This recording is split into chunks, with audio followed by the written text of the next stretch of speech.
사무엘상 17장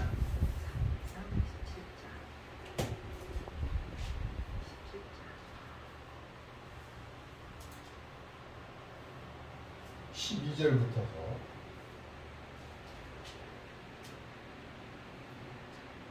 40절까지 보겠습니다.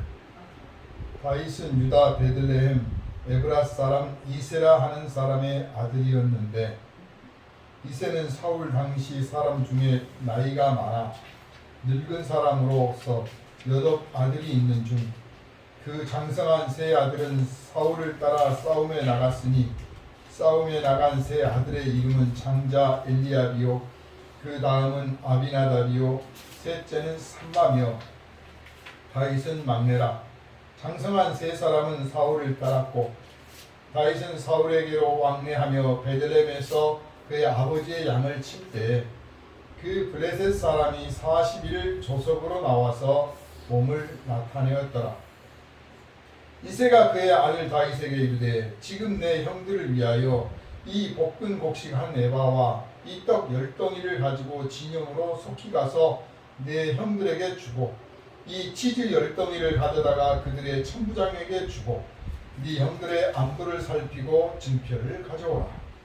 그때 사울과 그들과 이스라엘 모든 사람들은 엘라 골짜기에서 블레셋 사람들과 싸우는 중이다.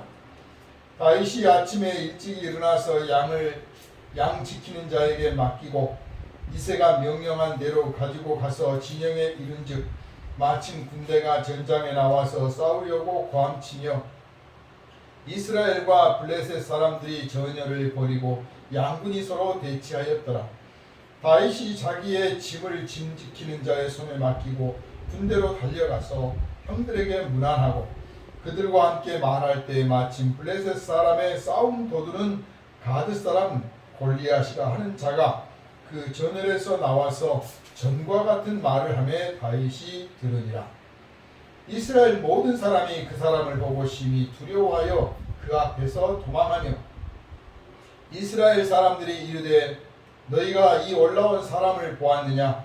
참으로 이스라엘을 모욕하러 왔도다. 그를 죽이는 사람은 왕이 많은 재물로 구하게 하고 그의 딸을 그에게 주고 그 아버지의 집을 이스라엘 중에서 세금을 면제하게 하시리라. 다윗이 곁에 서 있는 사람들에게 말하여 이르되, 이 블레셋 사람을 죽여 이스라엘의 치욕을 제거하는 사람에게는 어떠한 대우를 하겠느냐? 이 할례받지 않은 블레셋 사람이 누구에게 살아계시는 하나님의 군대를 모욕하겠느냐? 백성이 전과 같이 말하여 이르되, 그를 죽이는 사람에게는 이러이러하게 하시리라 하니라. 그녕 엘리압이 다윗이 사람들에게 하는 말을 들은지라 그가 다윗에게 노를 바라여 이르되, 네가 어찌하여 이리로 내려왔느냐? 들에 있는 양들을 누구에게 맡겼느냐? 나는 네 교만과 네 마음의 완악함을 아노니 네가 전쟁을 구경하러 왔도다. 다윗이 이르되, 내가 무엇을 하였나이까? 어찌 이유가 없으리까? 하고 돌아서서 다른 사람을 향하여 전과 같이 말하며 백성이 전과 같이 대답하니라. 어떤 사람이 다윗의 한 말을 듣고 그것을 사울에게 전하였으므로 사울이 다윗을 부른지라. 다윗이 사울에게 말하되, 그로 말미암아 사람이 낙담하지 말 것이라. 주의 종이 가서 저 블레셋 사람과 싸우리이다 하니, 사울이 다윗에게 이르되, 네가 가서 저 블레셋 사람과 싸울 수 없으리니 너는 소년이요 그는 어려서부터 용사임이니라. 다윗이 사울에게 말하되, 주의 종이 아버지의 양을 지킬 때에 사자나 곰이 와서 양떼에서 새끼를 물어가면 내가 따라가서 그것을 치고 그 입에서 새끼를 건져내었고, 그것이 일어나 나를 해하고자 하면 내가 그 수염을 잡고 그것을 쳐 죽였나이다. 주의 종이 사자와 곰도 쳤은즉 살아계시는 하나님의 군대를 모욕한 이 할례받지 않은 블레셋 사람이니까 그가 그 짐승의 하나와 같이 되리이다. 또 다윗이 이르되, 여호와께서 나를 사자의 발톱과 곰의 발톱에서 건져내셨은즉 나를 이 블레셋 사람의 손에서도 건져내시리이다. 사울이 다윗에게 이르되 가라, 여호와께서 너와 함께 계시기를 원하노라. 이에 사울이 자기 군복을 다윗에게 입히고 노투구를 그의 머리에 씌우고 또 그에게 갑옷을 입히매 다윗이 칼을 군복 위에 차고는 익숙하지 못함으로 시험적으로 걸어보다가 사울에게 말하되 익숙하지 못하니 이것을 입고 가지 못하겠나이다 하고 벗고 손에 막대기를 가지고 시내에서 매끄러운 돌 5을 골라서 자기 목자의 제구 곧 주머니에 넣고 손에 물매를 가지고 블레셋 사람에게로 나아가니라. 아멘. 구원은 누구에게서 오는가? 하나님에게서 옵니다. 그리고 하나님께서는 구원을 하실 때 많은 사람을 들어 쓰시지 않습니다. 한 사람이면 족합니다. 예수 그리스도 그 한 분이면 족한 것이죠. 그래서 내가 예수의 동생이다, 내가 예수의 뭐다 하고 나타난 그 수많은 거짓 선지자들, 거짓 그리스도를 하나님께서는 비웃습니다. 왜냐하면 예수님 한 분으로 충분하기 때문에 그렇습니다. 바로 다윗의 이 모습은 장차 이루어질 예수님의 모습을 여기서 보이고 있습니다. 그 아버지는 말 그대로 보통 사람입니다. 인간적인 욕심이 있는 사람이에요. 전쟁이 나서 자기 아들들이 공을 세우기를 바라고 또 아들의 그 지휘관들이 아들을 좀 잘 봐주기를 바라는 거예요. 그러니까 참 복잡하죠. 공을 세우려면 전쟁터에 제일 앞서에 나가서 싸워야 되는데 그래야 공도 세우는 거 아닙니까? 그런데 또 천부장에게 칭의를 주라 하면은 내 아들들을 좀 뒤로 서게 해달라. 죽음의 위협에서 한 발짝이라도 좀 덜 가게 해달라고 봐달라고 하는 거예요. 이 두 양면성이 있어요. 우리가 이게 보통 사람의 마음이에요. 우리가 하나님께 충성하고 인정받고 싶으면서 또 세상에서도 칭찬받고 인정도 받고 싶은 거예요. 그러면서 또 하나님께 영광을 돌리고 뭐 상을 받기를 원하면서도 모험은 또 안 하고 싶어. 위험한 일은 피하면서 받고 싶어. 그게 참 어리석고 미련한 생각이죠. 참 어린 생각인데 이게 보통 사람들의 마음이에요. 당시의 전쟁은 오늘날처럼 조직화되어 있는 군대 또 뭐 충분한 뭐 군량미 뭐 무기 이런 체제들이 갖춰져 있지 않은 그런 전쟁이었고 또 전장이 그렇게 집에서 멀지 않으니까 그 막내 아들을 시켜서 전쟁터에 있는 아들들에게 이를테면 사식을 보내는 거죠. 사식을 먹고 힘내라. 사실 전쟁터에서 뿐만 아니라 어디에서나 자기 가족에게서 그런 그 먹을 것들이나 혹은 옷이나 무슨 편지나 이런 거 하나만 받아도 큰 위로가 되고 힘이 될 겁니다. 자신감도 생길 거고요. 또 내가 여기서 살아 돌아가야겠다 그런 생각도 들 겁니다. 그런데 그렇게 보낼만 했기 때문에 보낸 거예요. 뭐 치열한 전투가 벌어져서 뭐 다 죽고 막 부산 당하고 이러면 안 보내는데 대치 중이거든요. 대치 중이고 보나마나 지금 이스라엘이 되게 열세인 거예요. 그냥 제대로 한번 못 사고 숨어만 있는 상황이니까 이새가 아들을 보내서 먹을 것들을 공급을 했던 겁니다. 자, 이렇게 해서 다윗이 등장을 합니다. 이미 그 전에 다윗은 사울이라고 하는 왕의 눈에 띄었고 사울 옆에서 그 칼을 들고 모시는 자가 되고 음악을 연주해서 사울의 마음을 위로해주는 그런 역할을 하고 있었어요. 근데 그거는 말 그대로 위로해주는 역할이고 시중드는 역할이죠. 하나님의 전쟁을 맡아서 전장의 장수로서 싸우고 있었던 것은 아닙니다. 그런데 다윗이 자기 형들한테 이렇게 먹을 걸 갖다 줬더니 그 중에 이제 큰형 엘리압이 다윗을 보고 너 전쟁터에 와서 구경하러 왔냐고 막 야단을 치는 거예요. 이거는 사실 자기 동생 아닙니까?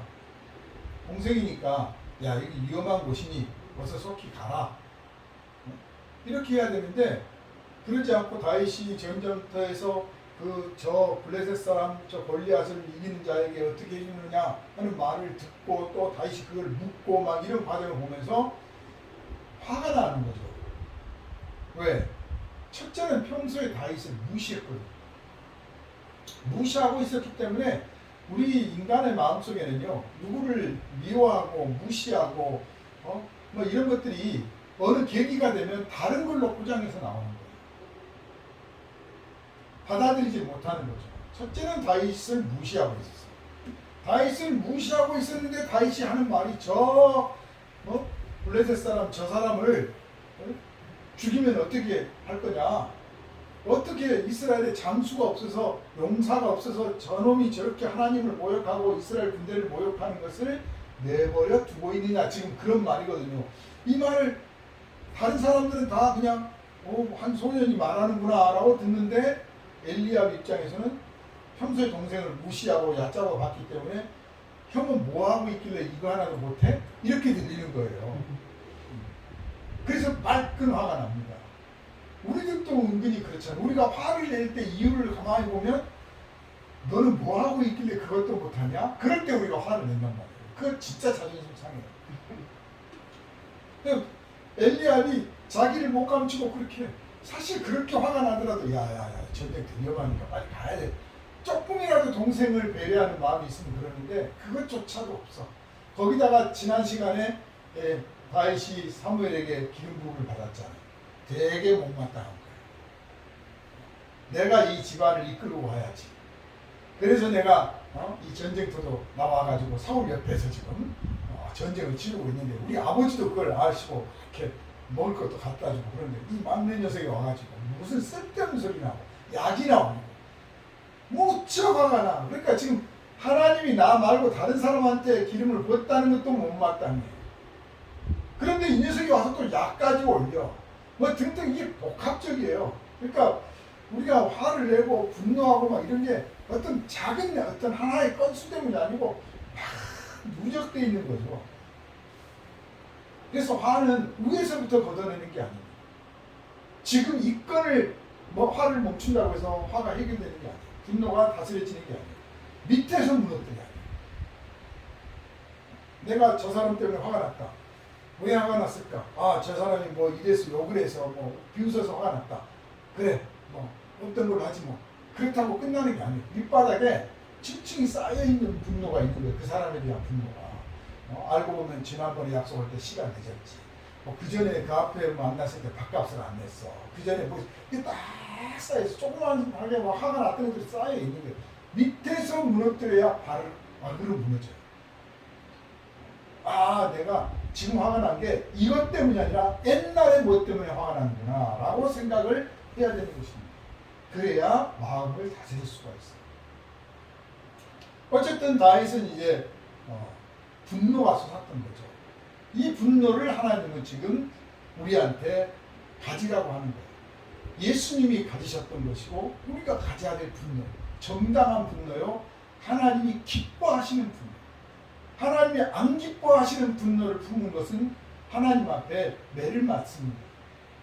그런데 하나님이 기뻐하시는 분노, 정의로운 분노. 그 정의로운 분노란 어떤 거냐? 이 약자를 괴롭히는 것들을 못 참는 것. 하나님을 모욕하는 것을 못 참는 것. 이거예요. 이 두 가지. 그래서 예수께서 성전에 가서 노끈으로 채찍을 만들어서 막 엎으시고 화를 막 내셨잖아요. 이 더러운 놈들, 멸망을 가진 놈들아, 나가 뒤져라. 막 이렇게 화를 내셨는데 정당한 분노예요. 하나님을 욕되게 했고 그 가난한 백성들한테 뭘 뜯어먹을 게 있다고 그렇게 하는 거죠. 사실 당시의 제사장들이 갖고 있는 부가 어마어마했습니다. 정말 마음만 먹으면 그냥 와라. 우리가 재물을 대주겠다 해도 될 정도. 지금 한국의 부도 마찬가지잖아요. 그냥 오세요. 우리가 해드릴게요. 얼마든지 할 수 있는 거예요. 하나님은 그런 사람이 나타나기를 바라시죠. 그런데 법대로 하나님께서 정하신 법대로 네가 바칠 제사 제물 네가 가져와야지. 어떻게 내가 감히 되겠냐? 그냥 줘도 되지. 내가 줄 테니 네가 가서 바쳐라. 그러면 되잖아요. 안 그런단 말이야. 한 번 들어오면 안 내놔. 그래서 예수께서 분노하셨죠. 계속 피폐한 로마 군대에 세금 바쳐, 제사장들한테 바쳐, 뭐 이것저것 바치고, 뭐 남는 건 없는데 율법의 계율은 엄격하고, 툭하면 비난하고 따지고, 기쁨이 없어. 하나님 앞에 나오는데 기쁨이 없는 거예요. 우리가 올 때는 말대로 성전에 갈 때는 우울하고 슬프고 화가 나고 짜증이 나서 갔지만 나올 때는 기쁨으로 나와야 되지 않겠습니까? 주께서 나를 사랑하시는구나, 내 기도를 들으시는구나, 나에게 은혜를 베풀려고 하시는구나 라고 뭔가 위로를 받고 가야 되는데 그게 없는 거예요. 이 제사 언제 끝나나? 언제쯤 돼야 이게 멈출까? 그 지경이 된 거죠. 그래서 예수께서 막 엎으셨죠. 더군다나 그 시장터를 만들어 버렸으니 얼마나 화가 났겠습니까? 블레셋 군대가 쳐들어와서 이스라엘 백성을 괴롭히고 죽일 때 그냥 내 가족 죽이니까, 내 사랑하는 가족을 죽이니까, 내 땅을 영토를 침범하니까 분노하는 건 그냥 인간적인 분노예요. 그보다 더 저놈이 하나님의 백성을 괴롭힙니다. 하나님의 땅을 짓밟고 있구나. 이럴 때 이제 핑계대는 사람들은 하나님은 뭐 하시길래 저놈을 안 치시나 이런단 말이에요. 하나님은 뭐 하시길래 저런 놈을 놔두느냐가 아니라 하나님이 나에게 저놈을 치라고 하시는구나 이렇게 느껴야 돼요.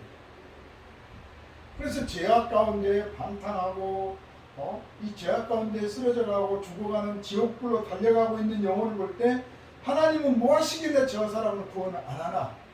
또 죄를 짓고 막 악질적인 행동을 하는 사람을 보고 하나님은 뭐 하시길래 저런 놈을 안 치시나 이러지 말고 내가 저 사람을 위해서 기도하고 내가 저 사람에게 나가 복음을 전하고 내가 저들을 위해 하나님 앞에 엎드려야겠다 이 생각을 해야 되는 거예요. 그리고 그 일을 위해서 내가 고생을 감수해야겠다. 때로 죽음으로 감수해야겠다. 그러나 하나님께서 내가 하고자 하면 힘을 주시리라. 능력을 주시리라. 어리지만 다윗은 목동 노릇을 하면서 자기 양을 곰이나 사자가 물어가면 돌팔매를 던져서 쓰러뜨려가지고 기어이 빼서 되찾아왔다. 뺏기질 않아. 예수께서 말씀하시기를 아버지께서 내 손에 준 자를 내가 하나도 잃어버리지 아니하리라. 빼앗기지 아니하리라. 다윗은 자기 사명을 다 감당하는 거예요. 나한테 맡겼으니 나는 내가 차라리 죽었으면 죽었지 그거를 못 보는 거예요. 그래서 돌팔매로 감히 사실 사자 곰한테 덤비는 거죠. 근데 그보다 더해서 자기를 해치려고 덤비면 또 맞서 싸웠다. 수염을 잡고 맞서 싸웠다. 그럴 때 오직 의지할 일은 하나님밖에 없었어요. 자기 힘과 능력으로는 이 사자나 곰을 이기지 못하죠.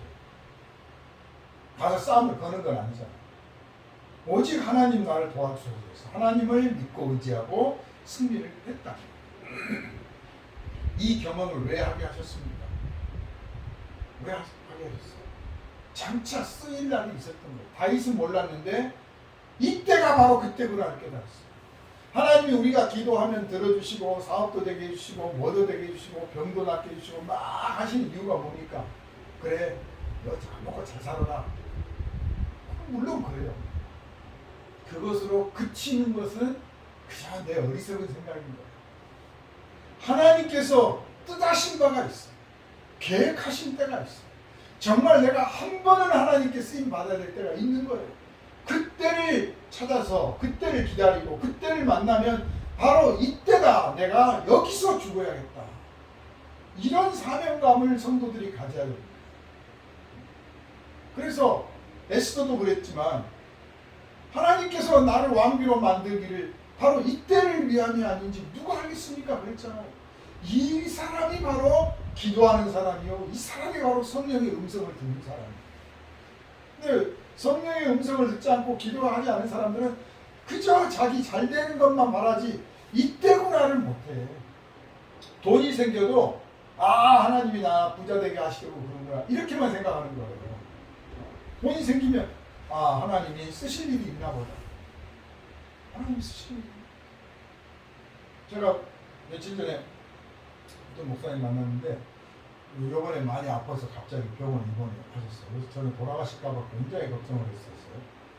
또 이제 병원에 입원해서 마음대로 음식도 못 먹고 이제 죽나보다 막 하고 있었는데 조금 이제 호전돼서 다른 또 병원에 가서 진료도 받고 그래야 되니까 그냥 외출하시면 되는데 퇴원을 하셨어. 병원에서는 퇴원하지 말라고 했는데 이게 뭐 절차를 잘 모르신 거죠. 그냥 외출로 하고 돌아와서 그 병원에 계속 입원해 계시면 될 건데 그냥 뭘 모르시니까 그냥 퇴원을 했어. 퇴원을 하니까 병원비를 계산해야 돼. 근데 그날 아침에 아는 집사님한테 전화가 왔대. 목사님, 오늘 저 바깥 양반이 직장 나가면서 안만 해도 소 목사님 돈이 좀 필요하신 것 같아. 돈 좀 보내드려. 그러고 나갔다는 거야. 그래서 목사님 제가 좀 돈 좀 보내드렸어요. 헌금했습니다. 그러는 거예요. 그러니까 그러나 보다. 그러고 생각하고 이제 통장을 다 열어서 이제 찾아가지고 병원 내려고 딱 보니까 큰 돈이. 그래서 목사님이 하나님께서 이 종을 불쌍히 여기시고 이렇게 준비를 하셨고, 첫 번째. 두 번째로 하나님께서 그 사람들에게 큰 복을 내리셨고 또 더 큰 은혜를 내리시려고 이렇게 하십니다. 그분들이 그렇게 넉넉한 분들이 아니에요. 그것이 저축돼서 모은 돈이든 혹은 어느 날 갑자기 큰 돈이 들어와서 한 건지 모르지만 물질이 생기면 이거 내가 잠시 맡았다가 하나님 나라를 위해서 써야겠다라고 하는 준비된 마음이 없으면 그럴 수가 없는 거예요. 또 기도하면서 하나님 저를 들어 써주시고 저의 모든 것을 당신 것으로 쓰시옵소서 하지 않았다면 그 종이 위기에 처해 있어서 돈이 필요한지를 어떻게 알았겠습니까? 이게 물질관이 바로 서 있지 않으면 하나님 믿고 은혜 받아서 복을 받아서 잘 먹고 잘 살다 끝나버리는 거예요. 타락한 기독교가 있는 거예요. 다윗이 평상시에 사자와 공과 싸우고 양떼를 지켜왔고 심지어는 자기가 직접 사자를 맞닥뜨렸고 공을 맞닥뜨려 봤던 그 은혜 속에서 하나님께서 나에게 이렇게 은혜를 주신 것은 너 잘나서가 아니라 하나님이 쓰실 때가 있어서 말이야. 오늘 하루 나에게 열어주신 것도 하나님이 나에게 쓰시려고 하는 거다. 내게 기회를 주시는 거다. 이렇게 깨달으시기를 주님의 이름으로 축원합니다. 다윗은 왕한테 나가서 저를 좀 보내주십시오. 너는 안 돼. 나이도 어리고 안 돼. 너는 뭐 어려서부터 양이나 치고 있었는데 상대편은 적을 알고 너를 알아야 전쟁에 이기는 거지. 적을 모르고 안 돼. 안 돼. 사실 사울 입장에서는 마땅히 나가서 싸울 장수가 없는 거예요. 보나마나 뻔해. 나가면 죽으니까. 그래서 자기도 그냥 분노를 하고 있지만 자기도 못 나가. 참 그럴 때 그 괴로움. 이길 수 없는 상대를 눈앞에 두고 어쩔 수 없이 좌절해야 될 때 얼마나 그 분노가 크고 얼마나 실망이 크겠습니까? 그러니까 다윗이 와서 이런 말 할 때 위로는 좀 됐겠죠. 야, 이 소년이 나와서 이렇게 하는구나. 누구는 다른 애들 넘나 봐. 그럴 거예요. 그때 다윗이 뜻을 굽히지 않으니까. 이게 중요해요. 우리가 무슨 일을 하려고 하면 결심하기 쉬워요. 작정하기 쉽습니다. 그래 해야지 하는데 조금 뭐 여건이 좀 나빠지거나 혹은 누가 와서 아이고 그러지 마세요. 그거 안 해도 돼. 뭐 이러잖아요. 그러면 금방 마음이 후퇴해버려요. 진정성이 약한 거예요. 아닙니다. 끝까지 한번 해보겠습니다. 해서 설득을 해야 되거든요. 내가 가야 될 이유를 설득해야 되는데 다윗이 설득하기를 제가요 평상시에 돌팔 매기도 잘하고 뭐 이렇게 설득을 했으면 아마 어려울 겁니다. 야, 무슨 수로 그걸 한다고 그래요. 그러니까 인간, 이 하나님의 싸움, 여호와의 전쟁에서 하나님의 일꾼으로 쓰임받을 때는 인간적인 무기와 전략과 방법을 제시하는 게 아니에요. 그냥 단 한 가지, 내 뒤에 하나님이 계십니다. 하나님이 나와 함께 하십니다. 그거 외에는 없어요. 그거 외에 다른 것을 의지하고 생각할 때 우리는 물러서게 돼 있어요.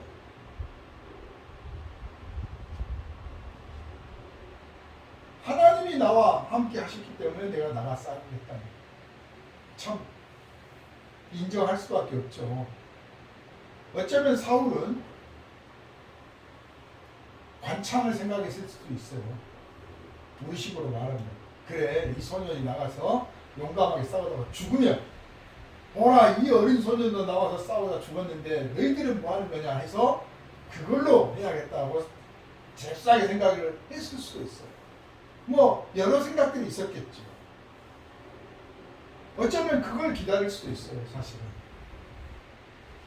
그런데 다윗이 가서 이제 싸우러 나갑니다. 그리고 왕이 기특해서 갑옷도 주고 투구도 주고 뭐 다 주는데 다 필요 없고, 오직 나 그냥 돌 밟으면 하겠습니다. 돌 5개 주어가지고 나갔습니다. 참 무모하기 짝이 없는 거죠. 그런데 여기서 이제 중요한 점이, 다윗이 그 수많은 사람과 싸우러 간 게 아니라는 사실이에요.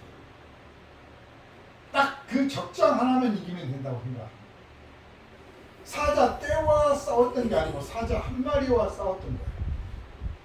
그래서 이 대장, 용감한 그 용사가 된다고 하는 그 한 사람만 내가 이기면 되는 거다. 나는 그것만으로 충분하다. 나머지는 따라서 올 거다. 예수께서 사탄을 굴복을 시켰기 때문에 이제 우리가 그 예수의 이름으로 나머지 졸개들, 그 마귀들을 물리칠 수가 있어요. 우리가 사탄을 이기려고 하면 못 이기죠. 마귀의 왕을 우리가 이길 수가 없죠. 그러나 예수께서 내가 적장을 쳐서 이겼으니 나머지는 너희 몫이다, 그 뜻이에요. 그럼 적장이 흩어지면 쓰러지면 나머지는 다 혼비백산하고 오합지졸이 되는 거니까, 소위 말해서 룰이 깨져버리는 거죠. 지금 룰이 깨져서 마지막 예수님 오실 때까지 지금 이 땅에 있는 귀신들, 이 마귀들은 제정신이 아니에요. 근거가 없어. 이미 겁을 먹어버렸어요. 그래서 우리가 예수의 이름으로 명령할 때 굴복하게 되는 것이고, 주님의 뜻을 따라서 나아가서 하나님의 일을 하면 걔들이 처음에 와서 뭐 방해도 하고 맞서기도 하고 괴롭히기도 하지만 결국은 다 굴복하게 되는 거예요. 그런데 이 원리를 모르고 성도들이 적당한 시점에 타협을 해버리고, 아예 시도를 안 해버리고, 하다가 후퇴를 해버리고, 못 이길 줄 알고 그냥 항복해버리고, 이러니까 문제인 거죠. 주님의 뜻이니 반드시 이기리라 하면 이겨낼 줄로 믿습니다. 다윗은 이제 예수께서 이 땅에 오셔서 사탄을 물리쳐 이기는 승리의 예표가 되어서 전장터에 나갑니다. 이름 없는 목동이었던 다윗이 갑자기 바뀌는 거죠. 이름 없는 나사렛의 랍비가 갑자기 인류를 구원하는 그리스도가 되십니다. 우리는 구약을 읽으면서 예수님의 모습을 많이 발견할 수 있습니다. 그리고 거기서 예수께서 이루시고자 그리고 전하시고자 했던 그 많은 메시지들을 우리가 들을 수 있어요. 그렇구나, 바로 주님이 이렇게 하셨구나, 그렇다면 나도 그렇게 할 수 있겠구나.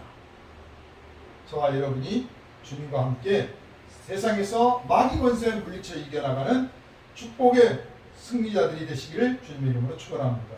아멘. 거룩하신 주님, 이 시간에도 우리와 함께 하셔서 은혜 가운데 있게 하시고 지혜와 지식을 더하게 하시며 믿음이 굳세어지고 담대하게 하시니 감사드립니다. 다윗이 전장터에 나와서 하나님의 군대를 모욕한 저들을 향하여 나가기를 원했고 마침내 그 길을 택하였습니다. 그는 하나님께서 함께 하셨던 것을 충분히 경험했습니다. 이제 우리도 하나님이 우리와 함께 하심을 충분히 경험했으니 하나님의 나라를 위해서 용감하게 마귀와 맞서 싸워나가는 용사들이 되게 하여 주시옵소서. 우리를 원하신 예수 그리스도의 이름으로 간절히 기도하옵나이다. 아멘. 할렐루야. 아멘.